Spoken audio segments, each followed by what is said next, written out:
Selamat datang kembali di video pembelajaran anatomi kita bersama saya, Putri Halayana. Hari ini kita akan membahas tentang anatomi dari sistem gastrointestinal atau gastrointestinal system. Sebelum kita masuk ke yang lebih detail, saya akan memberikan sedikit dulu overview tentang anatomi dari gastrointestinal system. Nah, seperti biasa, kalau kita membahas struktur, maka kita harus selalu mengaitkannya dengan fungsi. Dan kita harus bertanya dulu, sebetulnya apa sih gastrointestinal system itu? Nah, gastrointestinal system mungkin kita semua tahu gitu untuk apa, tapi untuk jelasnya sebetulnya adalah suatu seri dari traktus digestivus atau saluran pencernaan yang makan, memotong-motong, kemudian mengabsorpsi sampai membuang nutrisi-nutrisi yang penting untuk tubuh kita. Nah, dalam kaitan gastrointestinal system anatomi ada berbagai organ dan struktur yang perlu kita lihat. Kalau dibagi secara garis besar, saya biasanya membaginya menjadi 3. Yang pertama, traktus digestivusnya atau digestive tract-nya atau GI tract-nya. Yang kedua, accessory digestive glands-nya atau kelenjar-kelenjarnya. Dan yang terakhir, last but not least, adalah abdominal wall dan peritoneal structures-nya. Kita lihat satu-satu ya. Ini kelihatannya kita semua sudah paham sebetulnya dan pasti sebelumnya sudah pernah mempelajari bahwa traktus GI ini dimulai dari oral cavity. Di sini kemudian dimakan, biasanya dihancurkan dengan gigi, ditelan melalui faring. Dari faring akan dilanjutkan ke esofagus, dari esofagus akan masuk ke gaster atau lambung. Di sini makanan bolus biasanya menghabiskan waktu cukup lama sampai kemudian diteruskan ke small intestine. Small intestine atau usus halus terdiri dari 3, duodenum, jejunum, dan ileum. Kemudian terakhir dia akan transit di large intestine di mana sebagian besar absorpsi cairan terjadi. Ada kolon dari ascending, transverse, descending, sigmoid sampai terakhir sisa-sisanya yang sudah tidak diabsorpsi lagi akan dibuang melalui rektum dan anal kanal. Untuk overview dua jenis yang lain, kita bisa lihat di sini accessory digestive glands-nya secara umum dibagi 4. Pertama, di oral region ada salivary glands atau kelenjar ludah ya. Ada 3 biasanya. 1, kelenjar parotid yang paling besar. Kemudian yang kedua adalah kelenjar submandibular dan yang ketiga adalah kelenjar sublingual. Jumlahnya banyak. Nanti bisa dipelajari lebih lanjut detailnya. Kemudian dari situ kita turun ke liver, pankreas, dan gallbladder. Liver, pankreas, dan gallbladder ini saling berdekatan satu sama lain. Liver sebagai organ viscera yang paling besar di tubuh, kemudian pankreas, dan terakhir gallbladder atau kantung empedu. Nah, kita bisa lihat di sini ini interaksi antara pankreas dan gallbladder ya. Dan kemudian terakhir abdominal wall dan peritoneal structures. Sebetulnya secara umum dia tidak terlalu terlibat juga di dalam fisiologi gastrointestinal, tapi dia adalah wadah. Abdominal wall ini adalah wadah di mana hampir semua, meskipun tidak ya karena oral cavity di atas ya, hampir semua organ dalamnya terrangkum dalam abdominal wall. Jadi, biasanya bahasannya dibagi 3 lagi ketika membahas ini, yaitu pertama anterolateral abdominal wall atau dinding perut yang biasa kita kenal.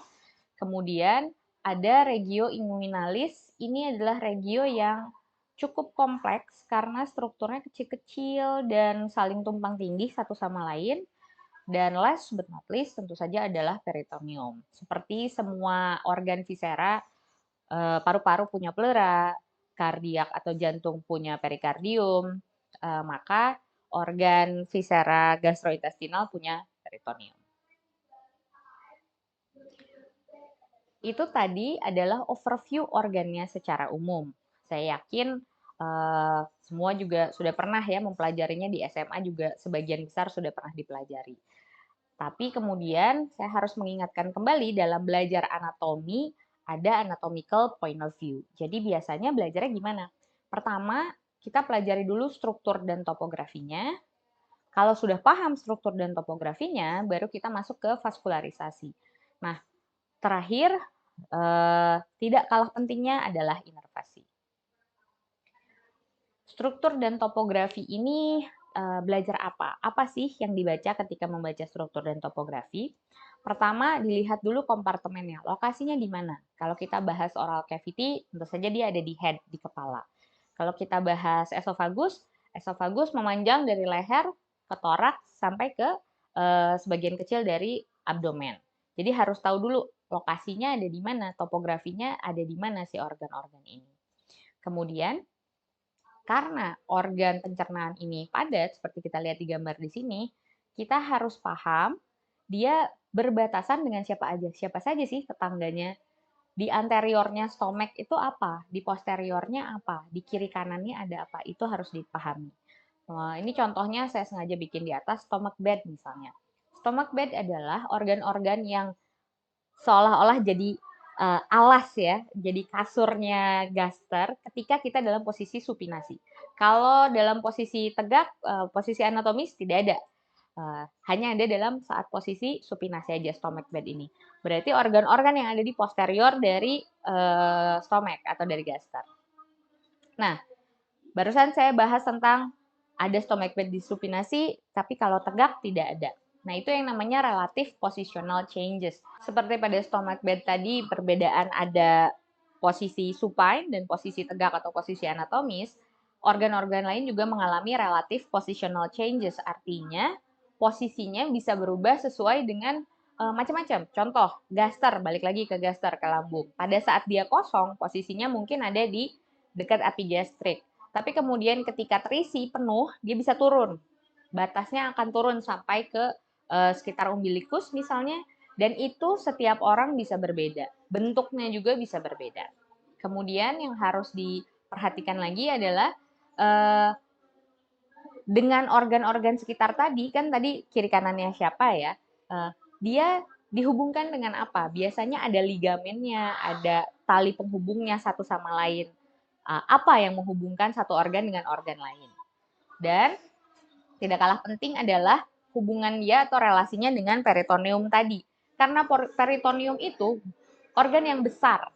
Jadi organ-organ viscera gastrointestinal itu biasanya didefinisikan juga dengan hubungannya dengan peritoneum.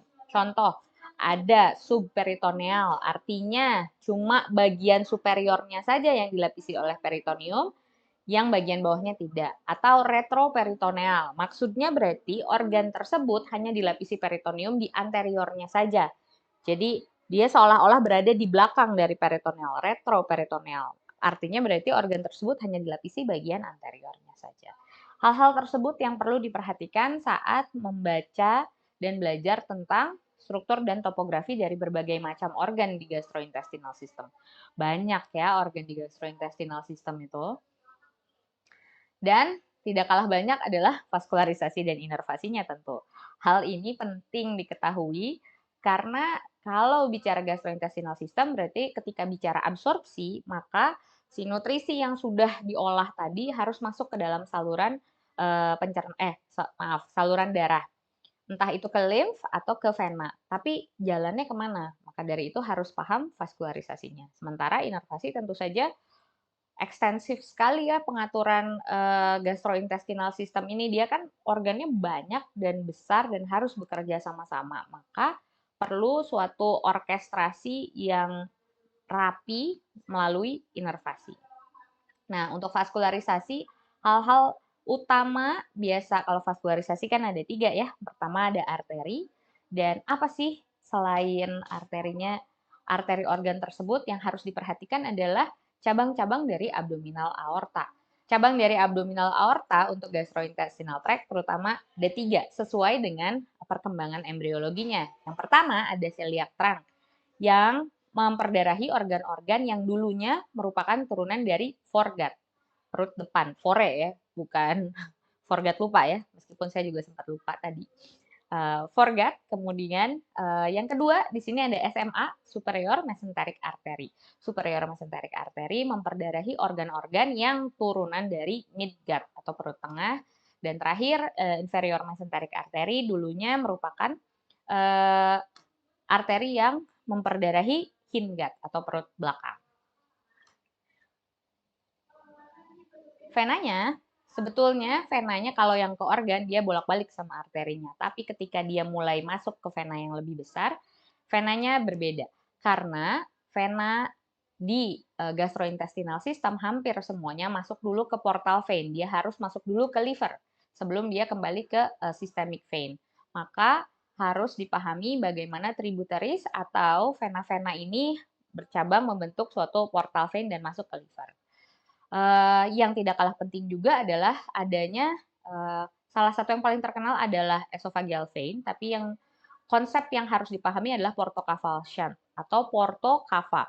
Porto itu maksudnya portal vein, cava itu inferior vena cava. Jadi ada hubungan-hubungan antara vena yang drainasenya bisa kedua-duanya, bisa ke portal vein, bisa ke inferior vena cava. Dan ini penting untuk beberapa sign and symptom penyakit lain di gastrointestinal system.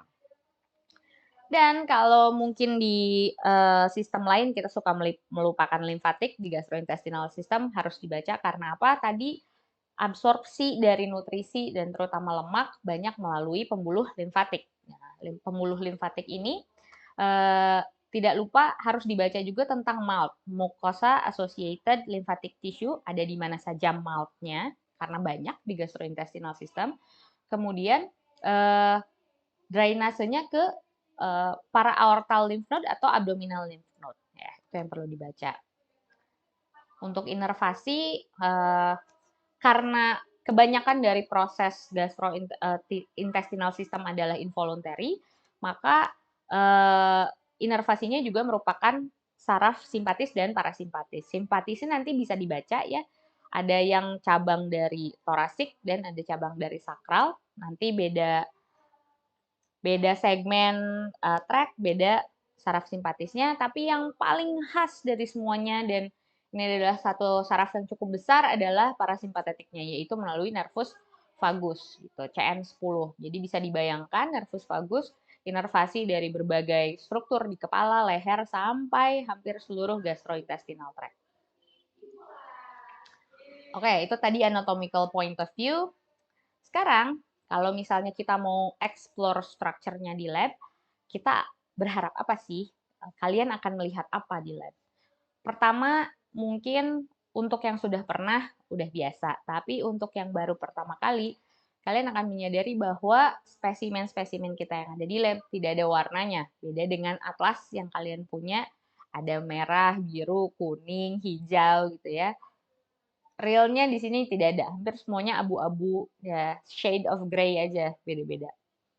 Kemudian,